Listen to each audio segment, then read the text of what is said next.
our journey to the miraculous nooks of our planet comes to an end for now. On the next exploration of our compelling and bountiful planet Earth, we will visit some places where people have not had it easy. Despite the hardships they experience daily, they choose to stay and shape their destiny. Bamiyan, a poverty-stricken Afghan province mercilessly tested by time. Niğde, a Turkish province with striking history.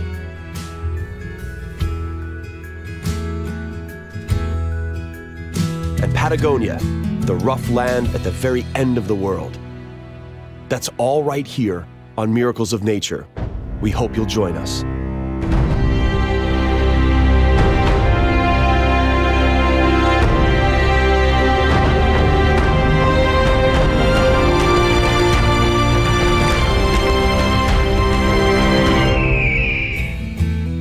On our planet, there seems to be an infinite number of beautiful places one can visit, with an equal number of spectacular things to admire.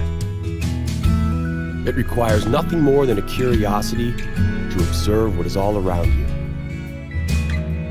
The miracle of nature manifests in countless ways, from breathtaking vistas to the simple movements of a common heifer.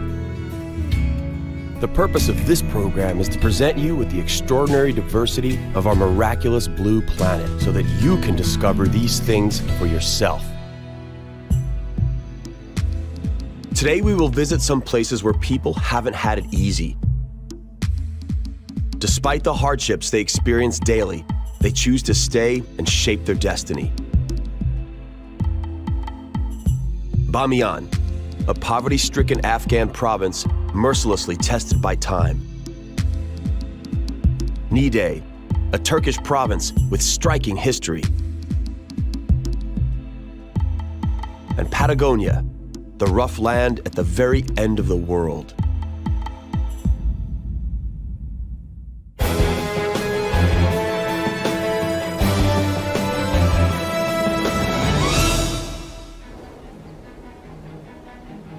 On the day when every soul will be brought face to face with the good that it has done and with the evil it has done, it will wish there were a great distance between itself and its evil. Bamiyan, the biggest territory of the ancient Hazarajat. It's an inhospitable land surrounded by the vast Afghan mountains.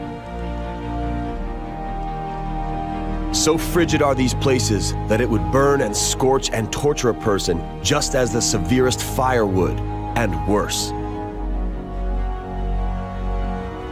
Since ancient times, people have lived scattered in majestic solitude, with only the silent elements as their witness in this beautiful, moon-like landscape. Human destiny seems almost futile on the foothills of the Hindu Kush. It's as if its duration is not much longer than the sound of footsteps on a dusty road. Their echo is quickly lost within these silent mountains.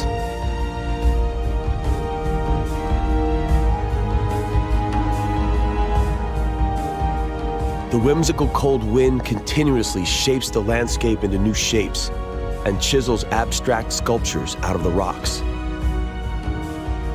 It causes man to get the shivers. Believe it or not, even this barren place can be fought over. Each step is potentially dangerous. Whoever wanders off the path is playing Russian roulette. Treacherous mines are buried all over the place, a sad reminder of the fight against the Taliban.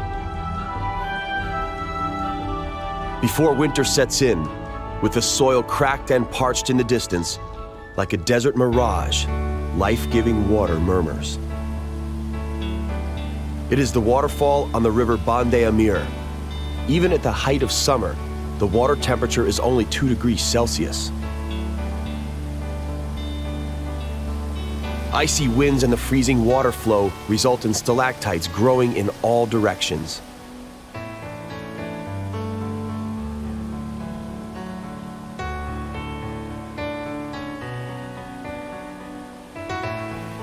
The 6 lakes on the river Bande Amir create an 11-kilometer-long cascade.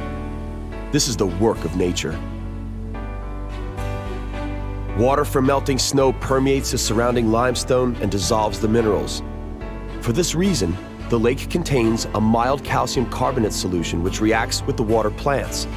The chemical reaction leads to the formation of travertine, resulting in color effects on the water's surface.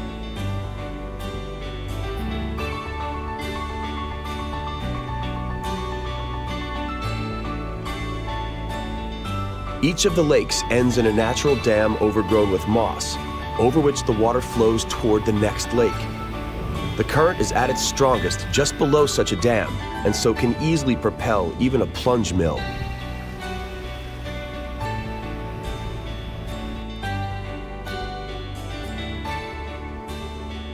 Where ye are, death will find you, even if ye are in towers, built up strong and tall. The Hazara people, one of the main Afghan ethnic groups, have been persecuted since the days of King Abdurrahman Khan, who exterminated 2/3 of these people. Those who survived either fled to Iran and Pakistan or hid in the mountains here in Bamiyan. In the 90s, they fell into disfavor once again with the ruling Sunni Taliban. The Hazara people are in fact followers of the Shiite branch of Islam.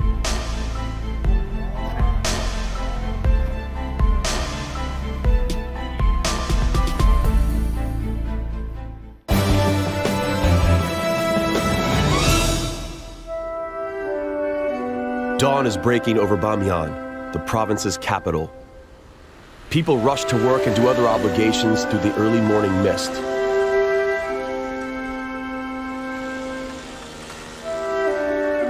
The rusting tanks, mementos of the Soviet military occupation of Afghanistan, no longer evoke any emotion. A veil of deep despair hangs above the waking town. The standard of living in Bamiyan is very poor. The Soviet occupation, the brutal Taliban government, the drought that is destroying agriculture, all these factors continuously disrupt the already shaky economy. As such, the basic goal of all efforts is to have at least enough food to feed the family. As simple as that may seem, here, it's often an impossible proposition. Many people still live in caves on the rocky hillsides and feed on bran. The local cave system has, like the entire country, a long and troubled history.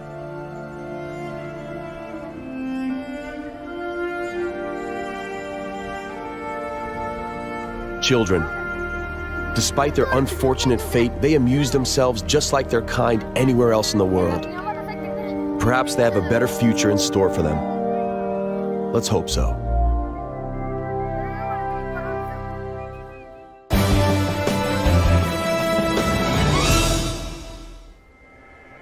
The cave system in the cliffs above the city was carved in the 5th century AD, while King Kanishka ruled beneath the Hindu Kush. One of the many roads the Silk Route consisted of led through this valley from the Far East. Even earlier, 2 giant statues of Buddha were carved in the rock by order of the king. The little Buddha measures 35 meters and the big Buddha 53 meters.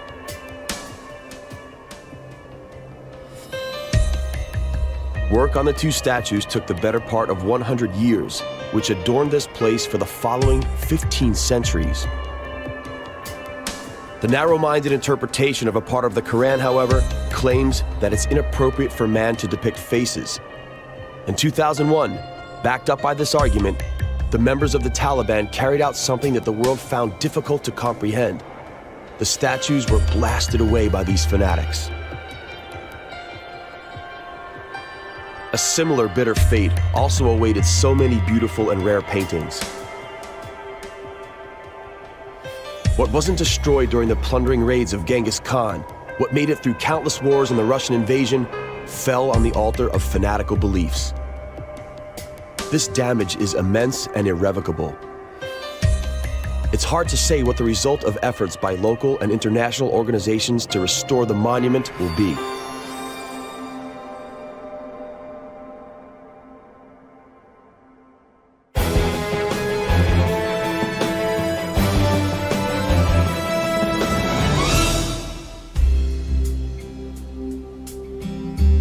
Out to sea, the capital no longer in sight. Not Europe, not really Asia. A forgotten region of farmers and amicable villagers. Also, the potato storehouse of Turkey.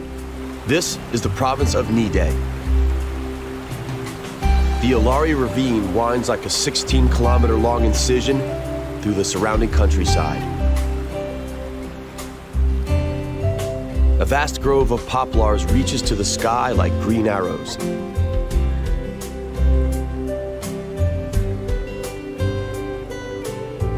A pleasant and moist microclimate exists here. It's this very microclimate that attracted people even in the times of ancient Rome.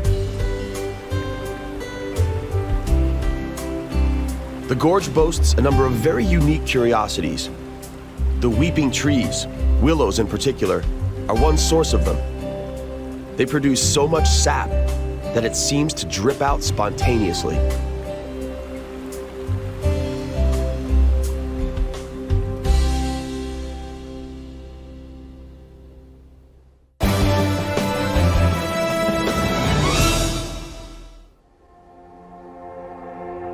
Niğde, just like the Bamiyan province, is seemingly bored completely through by artificial caves. Here, however, there are increasingly more deserted rock monasteries and churches on top of it. The Byzantine monastery of Eski Gümüşler, which stands for Made of Silver, is impressive. It's set in a 15-meter deep square shaft. It conceals a number of fascinating murals which, unfortunately, have been damaged by the relentless flow of time and possibly vandals.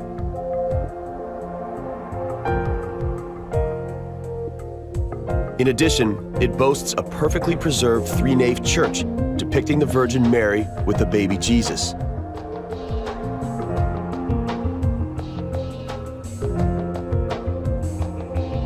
The unknown artist conjured up a mysterious smile like that of Mona Lisa on Mary's face. One may only wonder what she is smiling about.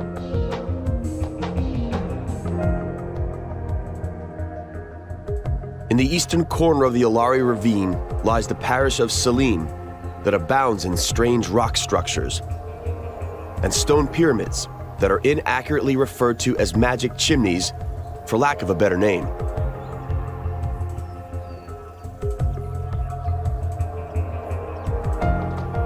They also resemble hoods if viewed from the right angle. Don't you think so? Briquettes are dried below one such hood.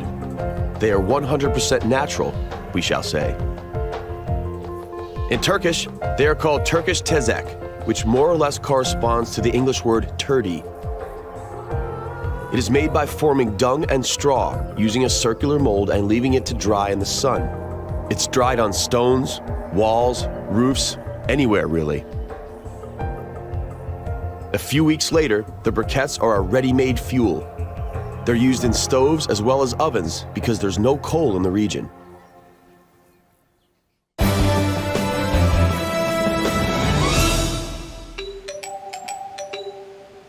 Today, as in Roman times, water is a strategically important resource in this region.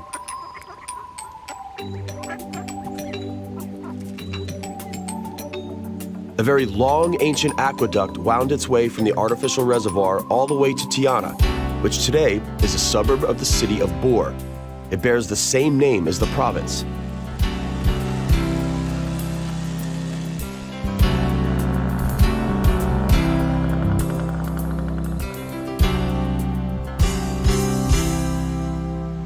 This is the impressive mountain range of Aladağlar in all its splendor.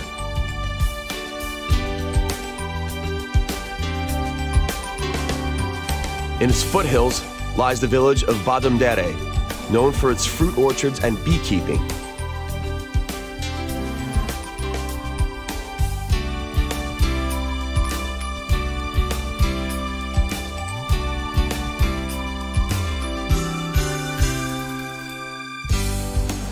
Several icy streams flow from the mountains, ensuring that the foothills are very well irrigated.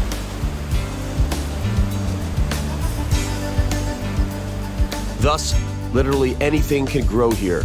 Plums, cherries, pears, apples, anything.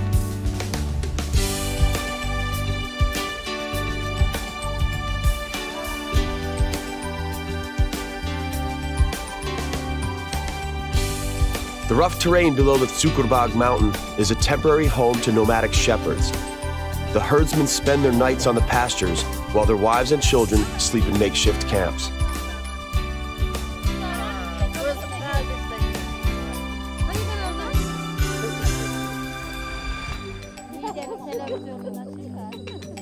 It's only a temporary arrangement, but it's well equipped.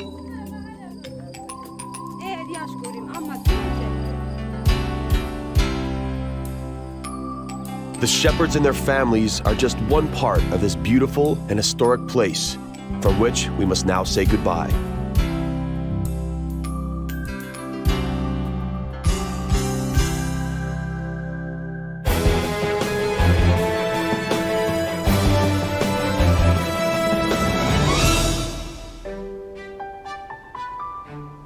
From Turkey, we move to a place known as the end of the world.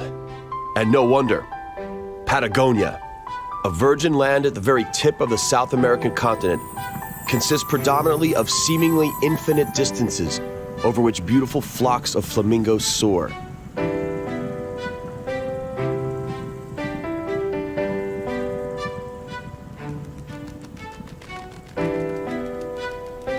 It lies in both flat Argentina and partially in mountainous Chile.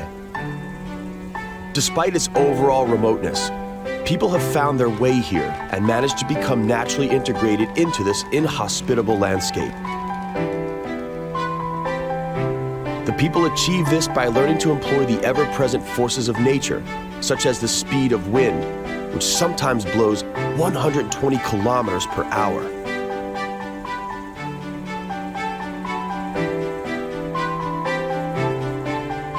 This country at the foothills of the Andes, at the very end of the immense plain, is inhabited by descendants of early immigrants who live in the Pampas, just like their grandfathers once did. The horse has always been the only means of transportation on the Pampas. Esteban Echevarria, a descendant of a Basque immigrant family, breeds magnificent thoroughbred horses of the Argentine Criollo breed.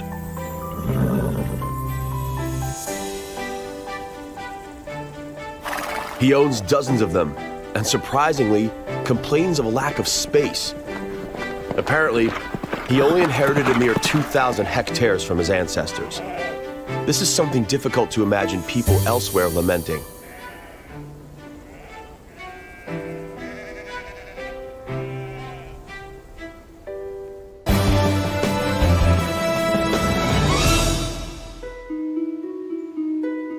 Near the foot of the huge Cerro Buenos Aires is a forest which is part of the UNESCO Biosphere Reserve since 1978.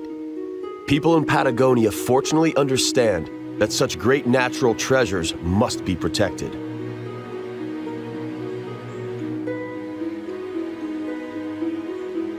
The famous Chilean poet and writer Pablo Neruda wrote, "Whoever has not seen the Patagonian forest does not know this planet." He was right. The atmosphere of the forest is truly unforgettable. Mainly the long-lived Nothofagus, a distant relative of the beech tree, grows in this forest. Indians used its bark to manufacture their canoes.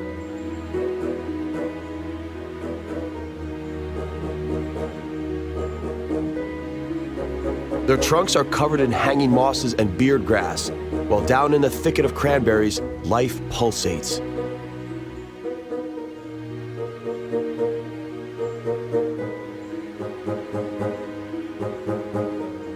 This lovely area on the Argentine-Chilean border is called Calafate. The name apparently comes from these pink berries. The local people believe that whoever have some are sure to return here.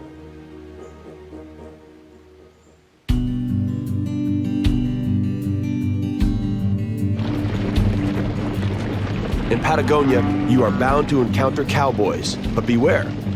Here they are known as gauchos.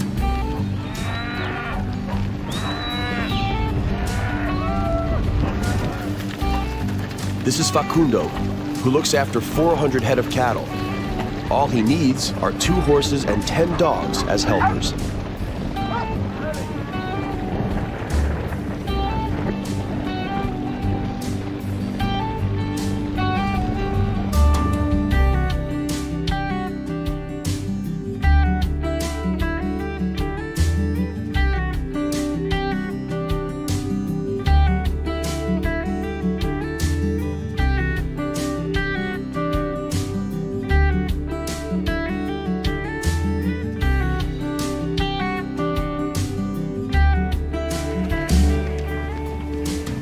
These, on the other hand, are ovejeros, or shepherds.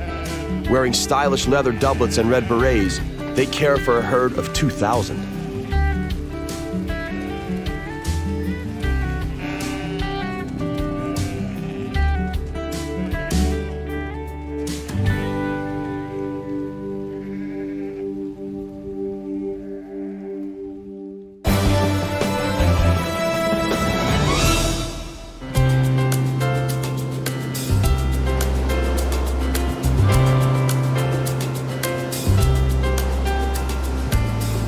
The Strait of Magellan, at the southernmost tip of South America, connects the Atlantic and the Pacific Ocean and separates the mainland of South America from Tierra del Fuego.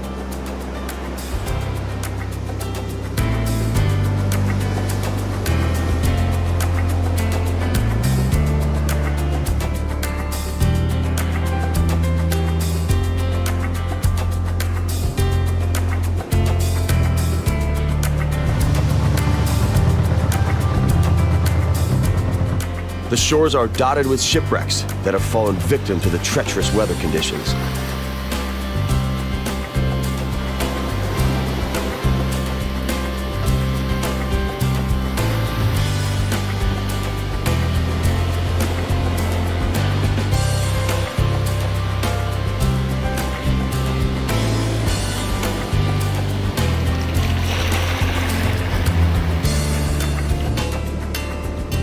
The strait was named after the Portuguese explorer Ferdinand Magellan, who, in the service of the King of Spain, was the first man to ever sail through this strait during his round-the-world voyage in 1520.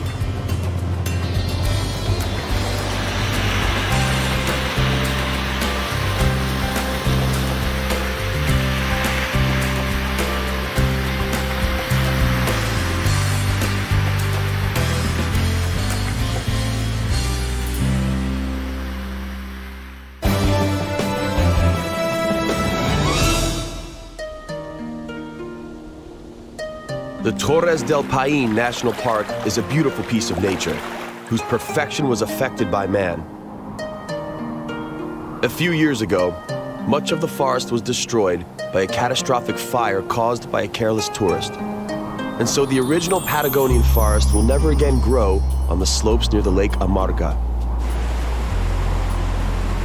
Despite the tragedy, the park still has incredibly beautiful scenery to offer. An example is the Rainbow Waterfall, Salto Grande, near the Lake Nordenskjold.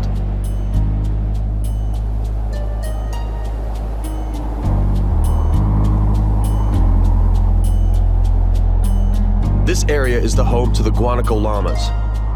The arrival of Spaniards who brought the disease mange with them from Europe was a great blow to the local llama population.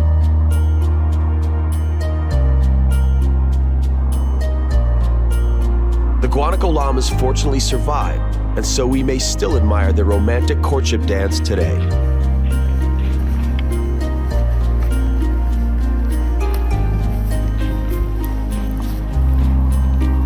They're also remarkably unafraid of humans, and so spit happily at passers-by. Perhaps they're paying back for what man has done to them and to Patagonia's nature as a whole. Encountering a wild South American ostrich, Darwin's Rio or Nandu, is nothing out of the ordinary here. These graceful sprinters cannot fly, but they can run really well. Really, really well.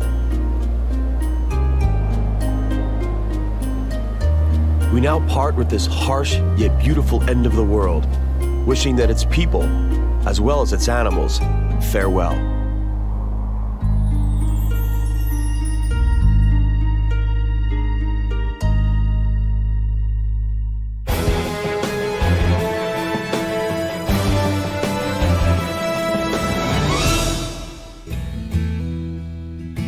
Our journey to the miraculous nooks of our planet comes to an end for now.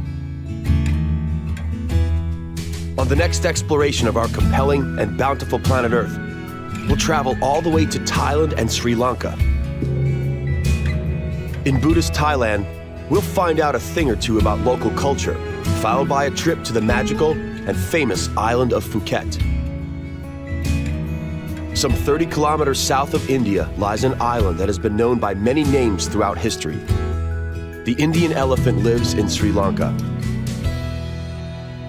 That's all right here on Miracles of Nature.